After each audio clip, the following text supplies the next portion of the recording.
Botany department के तमाम सारे फैकल्टी मेंबर्स, यहाँ के फार्मर स्टूडेंट्स जो कि अलग अलग क्षेत्रों में आज के समय पे अपना योगदान देश के अलग अलग चीजों में कर रहे हैं, देवियों सज्जनों, सबसे पहले तो मैं धन्यवाद देना चाहूंगा संजय श्रीवास्तव जी का, हमारे सीनियर हैं। उनका मेरे पास अनुरोध आया कि मैं इलाहाबाद विश्वविद्यालय के बॉटनी डिपार्टमेंट के सेंटेनरी सेलिब्रेशन में जो अलुमनी मीट हो रही है उसमें मैं भाग लूं और उसको मुख्य अतिथि के रूप में एड्रेस करूं। मुझे ज्यादा वक्त नहीं लगा, मुझे बॉटनी से मेरा दूर दूर का कोई संबंध नहीं है। मैंने कभी बॉटनी न तो हाई स्कूल में पढ़ी, न इंटरमीडिएट, न हायर सेकेंडरी में पढ़ी, न कभी कॉलेज में पढ़ी। मैं सीधे फिजिक्स, मैथ्स और केमिस्ट्री का स्टूडेंट रहा हूँ और उसके बाद सीधा आईआईटी कानपुर गया और आईआईटी कानपुर से ग्रेजुएशन करने के बाद मैं आईएएस में पहुंच गया। तो मुझे कहीं बॉटनी से कहीं कोई संबंध नहीं रहा, लेकिन बॉटनी इतनी इंपॉर्टेंट है कि बॉटनी के बगैर कोई रह नहीं सकता है। न हम रह सकते हैं, न आप रह सकते हैं, न प्रकृति रह सकती है। बॉटनी जो है, जो प्रकृति का जहाँ से शुरुआत हुआ और जहाँ तक अंत होगा, आपने बात की पहली बायोलॉजी की, आपने बात की पहली बॉटनी की, आपने बात की। अगर आप में से बहुत दूर नहीं, यहाँ से बांदा जनपद है जहाँ पे सदर पत्थर मिलते हैं, जब हम वहाँ पे एडिशनल डिस्ट्रिक्ट मजिस्ट्रेट हुआ करते थे चित्रकूट में, हमने देखा कि कैसे पत्थरों पे उस मिलियंस ऑफ ईयर्स पुराने जो है निशान पड़े रहते हैं और आज वो तमाम किस्म की चीजें, आभूषण से लेकर बहुत सारी जगह आज उसका उपयोग हो रहा है। जब हमारे प्रोफेसर गोविंद जी वहां से इलिनॉय से हजारों किलोमीटर दूर से यहाँ पे आपसे बात कर रहे थे, तो उसको पैलियोबॉटनी की उन्होंने बात की कि कैसे उन्होंने यहाँ पे इस विधा को सीखा। तो बायोलॉजी तो जब से प्रकृति रही है और प्रकृति जब तक चलेगी तब तक बायोलॉजी, और बायोलॉजी का वो पार्ट जो बॉटनी, वो तो निश्चित तौर पे हमारे पूरे प्रकृति को बनाता है। तो मुझे बड़ी खुशी हुई सर, मैं आपको धन्यवाद देना चाहता हूँ कि आपने मुझे मौका दिया कि जिस विषय को मैं नहीं जानता उस विषय के आपके सेंटेनरी सेलिब्रेशन में आप लोगों को आकर के यहाँ पे एड्रेस कर सकूं, ये मेरा बहुत बड़ा सौभाग्य है। धन्यवाद। अभी जब प्रोफेसर देवाशीष बनर्जी साहब आपको बोल रहे थे, he is a retired professor, head, a very illustrious member of the alumni association. इन्होंने बताया कि कैसे वहां पे अमेरिका में और यहाँ पे उन्होंने सब कुछ कार्य किया। तो जब उन्होंने ध्यान से सुन रहा था, मुझे लगा कि एक छोटी सी उनको एक कष्ट लगा कि वहां से वो छोड़ के आ गए। तो शायद हमारे प्रोफेसर हरविंद खुराना साहब ने जिस प्रकार से मैं नॉलेज का ओलंपिक जिसको कहते हैं, जो कि नोबेल प्राइज है, वो नोबेल प्राइज हासिल नहीं कर सकते, तो शायद उसके लिए वो भी एक मॉलिक्यूलर बायोलॉजी के माध्यम से उसमें एक कैंडिडेट होते। अरविंद खुराना जी ने कर लिया क्योंकि उनका सारा कार्य अमेरिका में था और उनकी उस हुनर को, उसकी उस नॉलेज को, उसके उस ज्ञान को वहां पे मौका मिला पनपने का, बढ़ने का और उस अस्तित्व तक पहुंचने का, जहां पे जाकर उसको दुनिया का वो सबसे बड़ा अवार्ड नोबेल प्राइज मिला बायोलॉजी में। सर, वो दिन दूर नहीं है जब हमारे देश में ऐसे तो गिने चुने हमारे ओलंपियंस, गिने चुने हमारे जो है नोबेल प्राइज के, आप गिन लेंगे हाथ पे 1 2 3 4 5, ये हमारे नोबेल प्राइज हमारे विनर्स हैं, लेकिन वो दिन दूर नहीं। आज हमारे माननीय प्रधानमंत्री जी ने एक सपना देखा है, ये देश एक विकसित देश होगा 2047 तक, जब हम देश की आजादी का 100 साल मनाएंगे। और देश जब विकसित होगा, व्यवस्थाएं इतनी विकसित होंगी और जिसकी झलक आपको ऑलरेडी दिख रही है किसी भी फील्ड में। मैं भारत सरकार में लगभग 5 साल सेक्रेटरी रहा हूँ, housing and urban affairs ministry का, लगभग पिछले 2 साल से उत्तर प्रदेश जो सबसे बड़ा आबादी वाला राज्य, वहां का मुख्य सचिव हूँ। मैं पूरे दावे के साथ आता हूँ, जिस प्रकार से हमारे देश में बदलाव हो रहा है, जिस प्रकार से हर क्षेत्र में परिवर्तन हो रहा है, चाहे वो रिसर्च हो, एजुकेशन हो, इंफ्रास्ट्रक्चर हो, हर क्षेत्र में जैसे परिवर्तन हो रहा है, वो दिन दूर नहीं जब यहाँ भी नोबेल प्राइज की लड़ियां लगेगी। मैं इसलिए भी इसको कहता हूं कि कोई वक्त था जब हमारे देश में जब ओलंपिक गेम होते थे, एशियाड गेम्स होते थे, कॉमनवेल्थ गेम्स होते थे, हम एक मेडल पाने के लिए भी लड़ते थे कि चलो एक ही ब्रॉन्ज मिल गया हमको। पहले हम हॉकी जैसे गेम में पहले गोल्ड मिला करता था, क्योंकि हमारे पास हॉकी का जादूगर हुआ करता था। जब हॉकी का जादूगर हमारे इससे बाहर निकला, उसके बाद फिर ओलंपिक में हम कहीं दूर दूर करते, किसी तरह कभी गोल्ड, कभी सिल्वर, कभी ब्रॉन्ज, कभी कुछ नहीं, चौथे स्थान फिर 8वें स्थान हो जाते थे। लेकिन अभी हाल में एशियाड गेम्स हुआ चाइना में, और आप देखिए 108 मेडल हमने जीता, 108 मेडल। ये कोई सोच नहीं सकता था हिंदुस्तान में कि 108 मेडल एशियाड है, और वो दिन दूर नहीं जब हम 200 मेडल भी जीतेंगे। जब ओलंपिक्स हुए तो ओलंपिक्स में हमारे पास गोल्ड, सिल्वर और ब्रॉन्ज इतने सारे मेडल्स मिले, कॉमनवेल्थ गेम्स में इतने सारे मेडल्स हुए। और मैं आप लोगों को भी एक खुशखबरी अभी देना चाहता हूँ। मैं जब वहां बैठा था मंच पे, मेरे पास मैसेज आया, हमारा एक बच्चा उत्तर प्रदेश भारतीय प्रशासनिक सेवा का अधिकारी सुहास एलवाई, अभी पैरा ओलंपिक्स चल रहे हैं चाइना में, अभी उसको गोल्ड मिला है। बैठ रहा था तो वो सुहास की पत्नी का मेरे पास फोन आया था, रितु का फोन आया कि सर मैंने कल ही उसको विश किया था कि सर अभी उसको गोल्ड मिल गया। ये परिवर्तन होता है जो कि देखिए कि खेल के बारे में हम सोच नहीं सकते थे। आज खेल के मैदान जिस प्रकार से हमारे अभी उत्तर प्रदेश में हाल में यूनिवर्सिटी गेम्स हुए थे, कितना हाई स्टैंडर्ड्स का आप सोच नहीं सकते हैं। स्कूल गेम्स होते हैं, क्योंकि ये हमारे प्रगति का एक मानक है।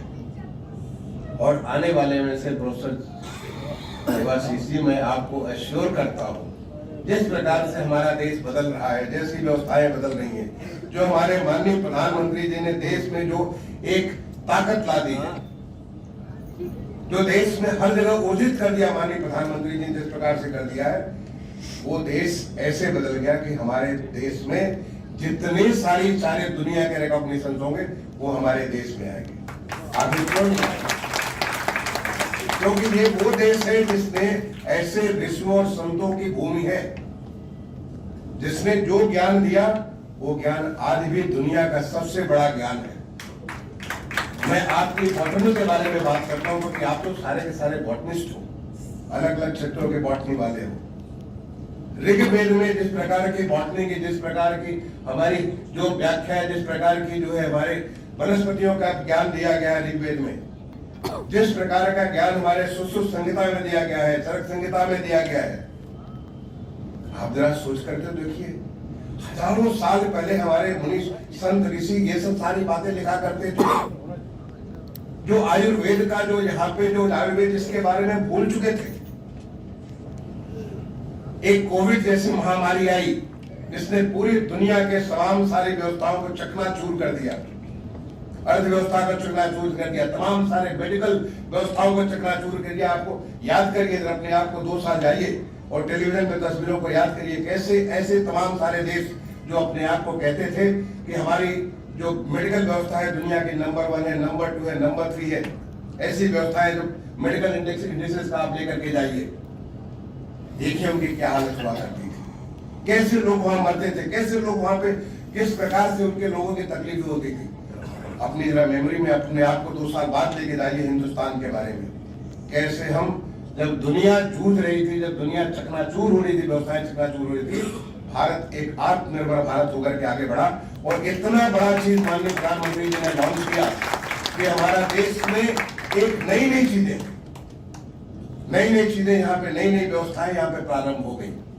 ये देश की ताकत दिखाता है, ये ऋषियों और मुनियों की धरती है, जहाँ पे इतना सारा ज्ञान है, केवल उस ज्ञान के आगे एक अंधकार, एक पर्दा लगा हुआ था जिससे हम अपने आप को पहचान नहीं पा रहे थे।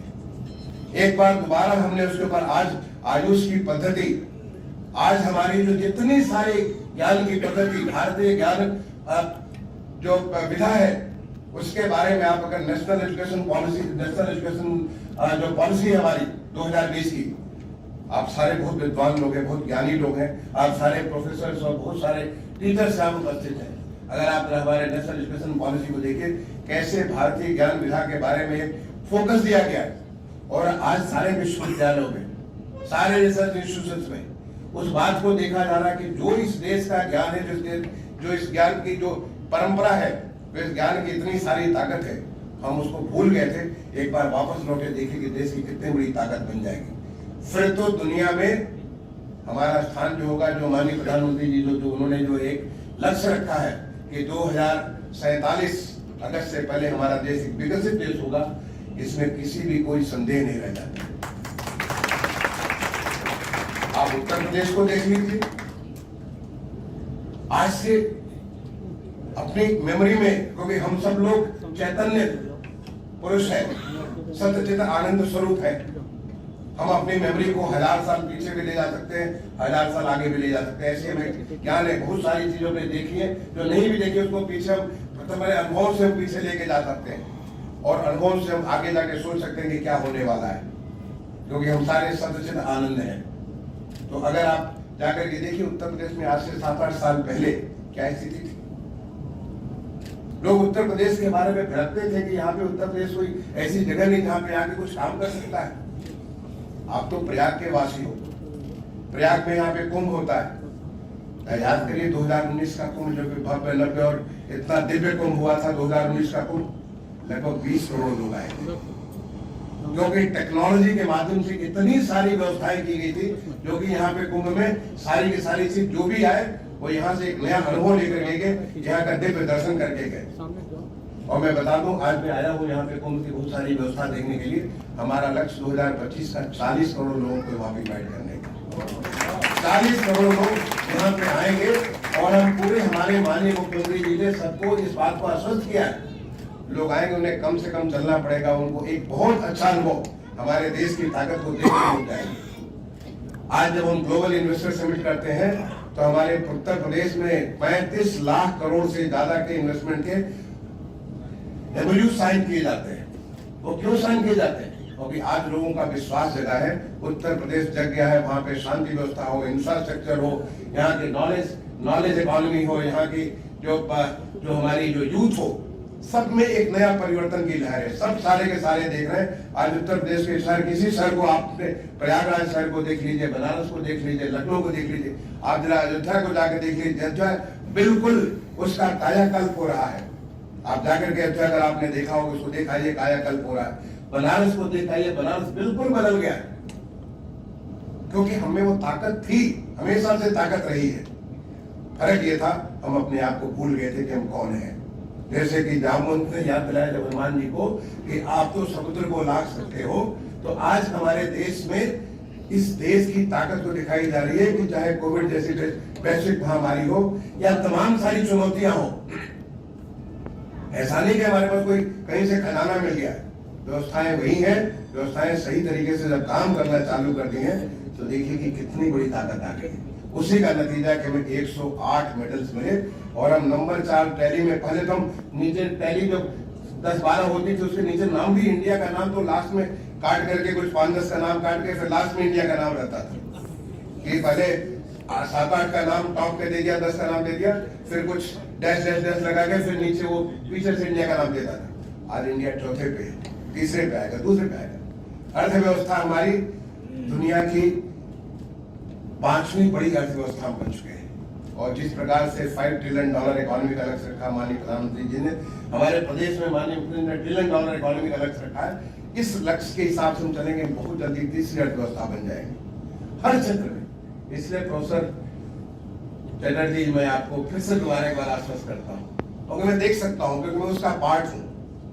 वो जो परिवर्तन हो रहा है, उस परिवर्तन का मैं भारत देश के यूनियन सेक्रेटरी के तौर पे मैंने बहुत सारी चीजें की है। मैं यहाँ पे शेयर करने का वक्त नहीं मेरे पास, लेकिन इतनी सारी चीजें मैंने की, उन चीजों को मैं देख सकता हूँ। आज उत्तर प्रदेश में जो परिवर्तन हो रहा है, उन सारी चीजों को मैं देख रहा हूँ, क्योंकि मैं उसका पार्ट हूँ। बड़ी गहराई से एक चीज में घुसा हुआ हूँ, इसलिए मैं देख सकता हूँ। इसलिए मैं अपने तमाम सारे नए प्रोफेसर्स को मैं आपको इस बात का आश्वस्त करता हूँ, समय ज्यादा नहीं, ये हमारा, ये जो सेंचुरी है ये हमारे देश की सेंचुरी है। हमारा हिंदुस्तान आज यूथ मैंने, आप सोच लीजिए कि 2055 तक हम सबसे यंग कंट्री होंगे और यहाँ पे इतनी सारी ताकत होगी, इतने सारे नॉलेज, जिस प्रकार से नॉलेज इकोनॉमी हिंदुस्तान में बढ़ रही है, जिस प्रकार से डिजिटल इकोनॉमी बढ़ रही है, जितनी सारी चीजें परिवर्तित हो रही है। अगर आप देखिए कि जो डिजिटल पेमेंट के बारे में दुनिया में नंबर 1 हो चुके हैं, आप मोबाइल टेक्नोलॉजी के बारे में हम बिल्कुल टॉप में पहुंच चुके हैं। लोग सोचते हैं कि कैसे हिंदुस्तान में क्या हो गया, केवल व्यवस्थाओं को सही तरीके सुचारू रूप से माननीय प्रधानमंत्री जी ने कर दिया देश में, ये परिवर्तन हुआ कि हम चाहे मंगल पे जाना हो, अभी हाल में जो चंद्रमा पे हमारा दक्षिण ध्रुव पे हमारा जो चंद्रयान उतरा, कितनी बड़ी घटना थी, दुनिया में कोई नहीं कर पाया, उसको हमने कर लिया। ऐसी बहुत सारी चीजें होंगी जो हम कर सकते हैं, इसलिए सर आने वाला भविष्य हमारा बहुत ही बेहतर है। लेकिन जब एक तरफ ऐसी व्यवस्थाएं बन रही हैं तो ऐसे में हर एक की जिम्मेदारी हो जाती है, हर किसी की जिम्मेदारी होती है कि हम उसमें क्या कर सकते हैं, हम कैसे उसमें सहयोग कर सकते हैं। क्योंकि कोई भी यात्रा जो होती है अकेला कोई नहीं करता, तमाम सारे लोग मिलकर के उस यात्रा को करते हैं और देश लोगों से बनता है। हर कम्युनिटी को मिलाकर के देश बनता है, हर कम्युनिटी को सोचने का। आप तो इलाहाबाद विश्वविद्यालय हमारे देश का सबसे पुराना जो 5 विश्वविद्यालय उनमें से 1887 में आप एक ये जो आप बोले थे कि ये ज्ञान की धरती है, ज्ञान की धरती 1887 में 137 साल आप बना चुके हैं, आपका फैकल्टी 100 साल बना चुका है। और आपने तो देश को इतने सारे प्रधानमंत्री दिया, इतने सारे राष्ट्रपति दिया, इतने सारे राज्यों को मुख्यमंत्री दिया, दूसरे देश को प्रधानमंत्री आपने दिया, इतने सारे वैज्ञानिक दिया, माननीय सर्वोच्च न्यायालय को आपने मुख्य न्यायाधीश दिया, इतने सारे न्यायाधीश हमारे तमाम सारे राज्यों को मुख्य न्यायाधीश दिया, तमाम सारे न्यायाधीशों को दिया, इतने सारे प्रशासकों को दिया। अगर गिनने लगे तो इलाहाबाद विश्वविद्यालय दुनिया में, अब प्रोफेसर गोविंद जी को आप सुन रहे थे, 91 ईयर ओल्ड। मैं पूछ रहा था, बगल में हमारे बैठे थे देवाशीष जी, उनसे मैं पूछ रहा था कि सर कितनी एज होगी, बोले उनके भी वो प्रोफेसर थे, उनके भी प्रोफेसर थे, 91 year old and he so looking so young. जो बात करते हैं कि हम दूसरों के पास में चलते नहीं, हम नए पास बना के चलते हैं, नए पास बना के, इतना बड़ा मैसेज लोगों को दिया उन्होंने। और वो समय है आज देश के लिए, क्योंकि हमारा जो बॉटनी है, बॉटनी इतनी इंपॉर्टेंट विधा है, इतनी महत्वपूर्ण विधा है, ज्ञान की इतनी महत्वपूर्ण विधा है, जिसमें हम अपने अस्तित्व के बारे में जान सकते हैं और अपने भविष्य के बारे में जान सकते हैं। हर चीज एल्गी से लेकर के फंगी से, जिसको बताया कि उनको तो पसंद है, एल्गी से फंगी से लेकर के, वहां से लेकर के प्लांट्स की टेक्सोनॉमी, उसका कैसे वर्गीकरण। और आपको जानकर आश्चर्य होगा कि हमारे तो जो एक निघंटु, जो हमारा जो टेक्सोनॉमी की आज आप बात करते हैं, वो निघंटु हमारा नॉलेज, हिंदुस्तान का नॉलेज था, जो सारे के सारे टेक्सोनॉमी कैसे प्लांट्स को वर्गीकरण किया गया। मैं थोड़े दिन पहले हरिद्वार गया था, किसी मुझे ख्याल है मसूरी एकेडमी में मैं लेक्चर देने गया था अपने प्रशासनिक अकादमी में। उसके बाद मैं हरिद्वार में रुक गया वहां 2-4 जगह देखने के लिए। तो मैं स्वामी रामदेव जी के जो उनका जगह वहां में मैं चला गया। आपको जानकर के आश्चर्य हुआ, टेक्सोनॉमी की जब मेरे ध्यान आया, इतना बढ़िया उन्होंने कलेक्शन कर रखा है। उनका कलेक्शन जो है, जो हमारे वैद्य जी हैं, वैद्य जी के साथ में घूम करके जब देखने लगा उनकी जो सारा का सारा उनका जो जिस प्रकार से एक एक पुराने प्लांट्स का उन्होंने जिस प्रकार का उन्होंने विवरण दे रखा, उसके बिल्कुल उसका जो उन्होंने प्लांट्स का जितना सारा इतना बढ़िया कर रखा, एक एक फोटोग्राफ के साथ कि कहाँ है, क्या है, कैसे, क्या गुण है। मुझे देख के लगा कि इतने बहुत बड़े आने वाले जनरेशन के लिए कितनी बड़ी चीज वो दे करके जा रहे हैं, कितनी बड़ी चीज खड़ी कर रहे हैं। उसके बेसिस पे कितने सारे हमारे अनुसंधान होंगे, कितनी सारी नई चीजें होंगी। तो उसके लिए ऐसे वही नहीं, जब मैंने उसको कई मंचों पर जब मैंने बात किया, लोगों ने कहा और सारे जगह इतना सारा कलेक्शन हमारी यूनिवर्सिटी में हो रखा। और आपके भी विश्वविद्यालय होगा, मैंने देखा नहीं, क्योंकि मैं खुद बॉटनी का स्टूडेंट नहीं, इसलिए मैंने कभी उस रुचि से देखा नहीं आकर के। ये सारा का सारा ज्ञान जो हमारे वैदिक एज से लेकर के इस लगातार चला रहा है, उसका आज की डेट में हम क्या प्रयोग कर सकते हैं, ये हमें सोचने की बात है। जब देश बदल रहा, देश विकसित होने के रास्ते में, आप सोचिए कि इसका बॉटनी का प्रयोग एग्रीकल्चर में हो सकता है। यानी हमारा पूरा का पूरा जो है, जो हमारा फूड सिक्योरिटी है, and food security is one of the important, बहुत पूरे हमारे देश के लिए, पूरे विश्व के लिए बहुत महत्वपूर्ण मुद्दा है। फूड सिक्योरिटी के लिए बॉटनी के माध्यम से आप इतने सारे पूरा एग्रीकल्चर बॉटनी अपने आप में बहुत बड़ी विधा है। निश्चित तौर पे आप काम करते थे, मेरी जानकारी नहीं है, लेकिन और जो नहीं जो लोग तमाम सारे हमारे अनुयायी आए हुए, उन्हें इसके ऊपर काम करके हम कैसे फूड सिक्योरिटी कर सकते हैं, क्या ला सकते हैं। एनर्जी सिक्योरिटी हमारे लिए इतना इंपॉर्टेंट है। आज के लिए बायोफ्यूल्स, बायोप्लास्टिक, इतने सारे बायोलॉजिकल और वो सारे के सारे परिवर्तन जो मॉलिक्यूलर बायोलॉजी की आप बात कर रहे हैं, मॉलिक्यूलर बायोलॉजी के स्तर पे जाके इतने सारे परिवर्तन हम जिसको सारी चीजें को कर सकते हैं, जो हमारे पास है नॉलेज उसको हम और फर्दर बढ़ा सकते हैं, उससे कि हम पूरी एनर्जी सिक्योरिटी हम लोग इसको हम लोग कर सकते हैं। आज क्लाइमेट चेंज कितना बड़ा इंपॉर्टेंट मुद्दा हो गया है। क्लाइमेट चेंज की वजह से कितनी सारी चीजें क्वेश्चन मार्क हमारे सामने आ जाती है। क्लाइमेट चेंज के बारे में बॉटनी का कितना बड़ा रोल हो सकता है। अभी जो बात कर रहे थे हमारे प्रोफेसर गोविंद जी बात कर रहे थे, उनकी स्पेशलाइजेशन मैंने पूछा संजय श्रीवास्तव जी से, तो उन्होंने बताया कि उनकी स्पेशलाइजेशन फोटोसिंथेसिस है। इनफैक्ट बॉटनी के बारे में पहले बार यही जानते हैं कि जो हम सांस ले पा रहे हैं, बिकॉज प्लांट सांस हमको जो कार्बन डाइऑक्साइड लेते हैं और ऑक्सीजन छोड़ते हैं। पहले हम जब छोटे बच्चे थे, जब क्लास 4 5 में पढ़ते थे, तब से हमको ये ज्ञान हो गया। तो जो फोटोसिंथेसिस के माध्यम से हम कैसे कर सकते हैं, कैसे हम तमाम किस्म के फाइबर्स पैदा करके एयर वाटर पोल्यूशन जो आज की डेट में इतना बड़ा चैलेंज है। आज जो हमारे जो इतनी सारी जो गैसेस क्या कहते हैं, कार्बन डाइऑक्साइड के अलावा जो इतने सारे जो एयर को पोल्यूट कर रही है, जिसके नाते हीट वेव पैदा होता है, उसको हम लोग कैसे कर सकते हैं, कैसे कंट्रोल कर सकते हैं। क्योंकि बॉटनी के माध्यम से अगर आपको ज्ञान है तो उनको कैसे प्लांट बिहेव करते हैं, प्लांट्स की अलग अलग चीज कैसे बिहेव करती है, उसके बाद बहुत सारा काम आप कर सकते हैं। आप कैसे लोगों को एजुकेट कर सकते हैं, बिकॉज आप चीजों को अच्छे से जानते हैं। कैसे लोगों को एजुकेट कर सकते हैं जिससे कि आप जो हमारा नेचर के प्रति प्रेम बढ़े, नेचर को हम कैसे संरक्षित कर दें, कैसे किस प्रकार के प्लांट लगाएं कि सॉइल इरोजन खत्म हो। हमारी जो नदियां विलुप्त हो रही थी, जो नदियों के विलुप्तीकरण का कारण क्या है, बहुत सारी चीजें हैं, जिसमें एक कारण वनस्पति भी है। ऐसी वनस्पतियों का जब ह्रास होना चालू हुआ नदियों के किनारे से या हमारे जो वाटर बॉडीज के किनारे से, वो नदियां और वो वाटर बॉडी धीरे धीरे विलुप्त हो गई।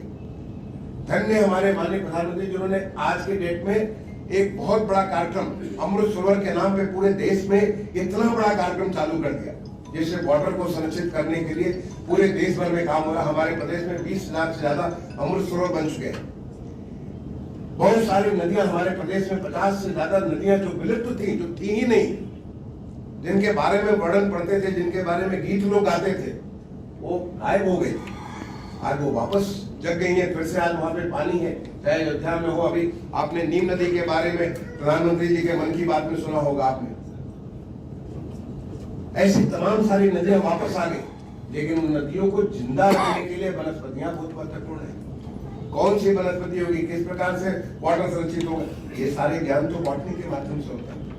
तो हम इसके बारे में, चाहे एनवायरमेंट के बारे में हो, चाहे फूड के बारे में हो, मेडिसिन के बारे में जो मैंने बात किया, सुश्रुत संहिता की बात की मैंने, आपको जैव संहिता की बात की, ऐसे तमाम सारी जो चीजें, पूरा मेडिसिन का वर्ल्ड आज की डेट में एलोपैथिक मेडिसिन भी बहुत सारे इन प्लांट्स के माध्यम को, इनके प्लांट्स को यूज करके करती हैं। उनके एक्सट्रैक्ट्स को निकाल के उनकी सारी चीजें, उसमें ऐसी चीजें जिसके माध्यम से उसको जिंदा रख सकते हैं। पूरा cover medicinal and aromatic plants अपने आप एक ऐसी विधा है जिसके माध्यम से, चाहे एरोमेटिक हो चाहे मेडिसिनल प्लांट्स हो, इतना बड़ा चीज हो सकता है। और ये सारी चीज हमारे देश के विकास के लिए बहुत आवश्यक होगा।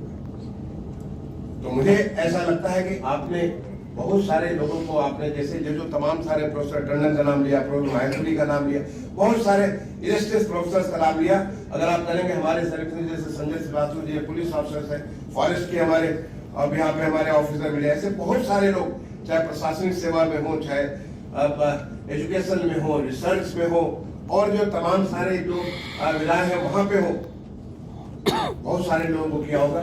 लेकिन आज समय है कि हम अपने उस ज्ञान को कैसे अपने देश के विकास के साथ जोड़ सकते हैं, कैसे हम क्या काम कर सकते हैं जिससे लोगों की जिंदगी और आसान हो जाए, क्या काम कर सकते हैं जिससे लोगों की जिंदगी और ज्यादा यूजफुल हो जाए, वो ज्यादा कंट्रीब्यूट कर सके। आप अपनी इस नॉलेज को, आपका जो नॉलेज है, बॉटनी का नॉलेज है, उस नॉलेज को कैसे उस चीज के ऊपर प्रयोग कर सकते हैं, ये समय है जिसके लिए माननीय प्रधानमंत्री जी कहते हैं सबका साथ, सबका विकास, सबका प्रयास और सबका विश्वास। यानी हर कोई, it is not one institution, is a team India.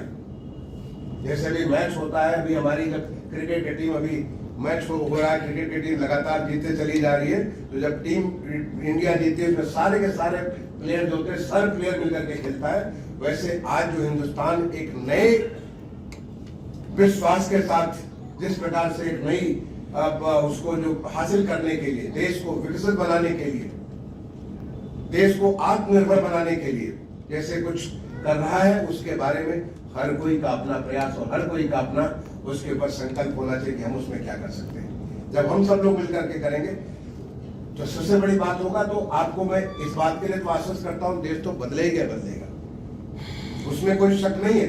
जो रास्ता पकड़ लिया वो तो देश बदलेगा बदलेगा, लेकिन आपको गौरव मिलेगा कि हम उस बदलाव में हमने ये कंट्रीब्यूट किया।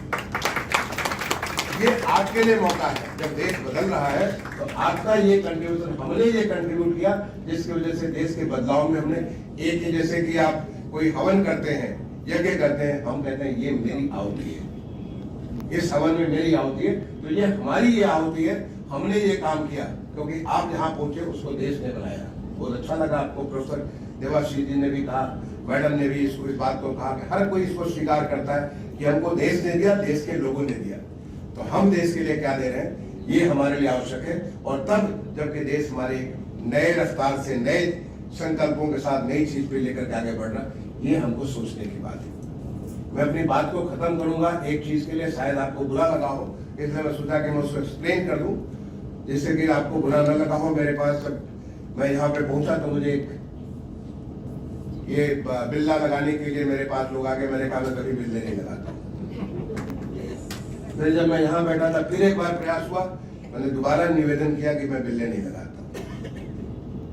ये आपको बुरा मानने की बात नहीं है, मैं बताना चाहता हूँ ताकि आपको, और बताने नहीं, मैंने आपको मैं इस बात के प्रेरित भी करना चाहूंगा कि भविष्य में आप भी बिल्ले न लगाइए,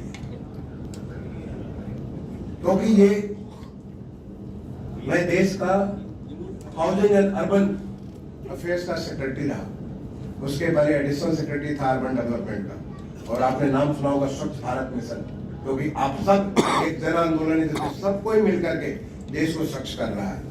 और स्वच्छ भारत मिशन का जो शहरी इलाके में, उसको मैंने पूरी शिद्दत के साथ पूरे देश में लागू करने की पूरी कोशिश की, और उसका एक लेसन है रिड्यूस, रीयूज एंड रिसाइकल। तो ऐसी चीजें जो कि अनावश्यक है, जिसकी कोई जरूरत नहीं है, उसको मत यूज करिए, मत यूज करिए उसके लिए। मेरी पहचान ये बिल्ला नहीं है, आपकी पहचान ये बिल्ला नहीं है, लेकिन एक ये कूड़ा है, एक गार्बेज है जो कि मैं समझता हूँ कि न इसको ले जाकर के कहीं आप रखेंगे, न कहीं इसको सजोएंगे, न किसी और काम में प्रयोग करेंगे, यहाँ से लेके यहीं आप लेकर के चले जाएंगे, या आप यहाँ नहीं फेंकेंगे तो अपने घर पे जाकर के कूड़े में डाल देंगे। या म्युनिसिपल कमिश्नर साहब हैं, उनके कूड़े का भार बढ़ेगा,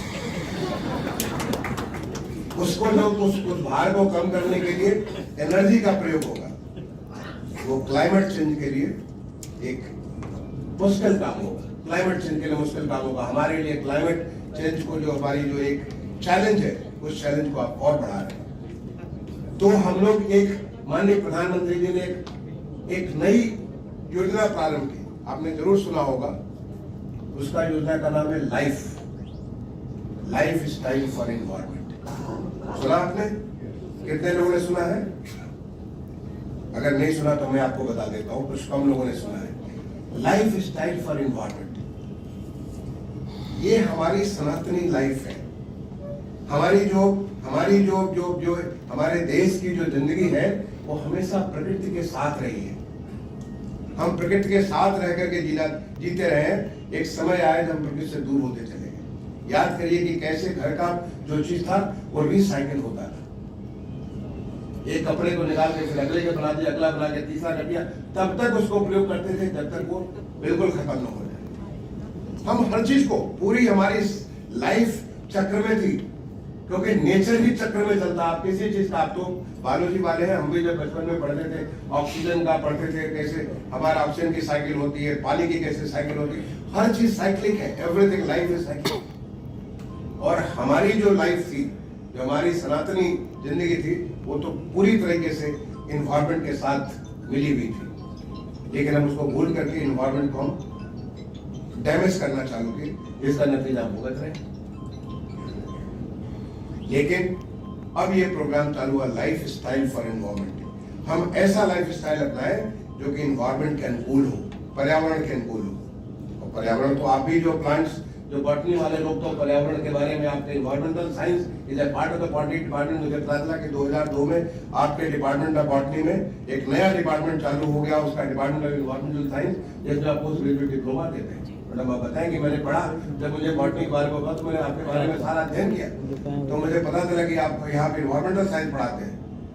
तो हमारा तो बिल्कुल दायित्व बनता है कि हम इन्वायरमेंट के अनुकूल, पर्यावरण के अनुकूल अपनी जिंदगी जिए। इसलिए मैंने आपका बिल्ला नहीं लगाया।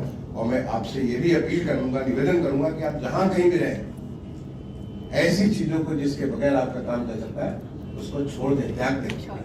ऐसी चीजें जो आवश्यक है उनको आप साइकिल में डाल दें, रीयूज करें, रिसाइकिल करें।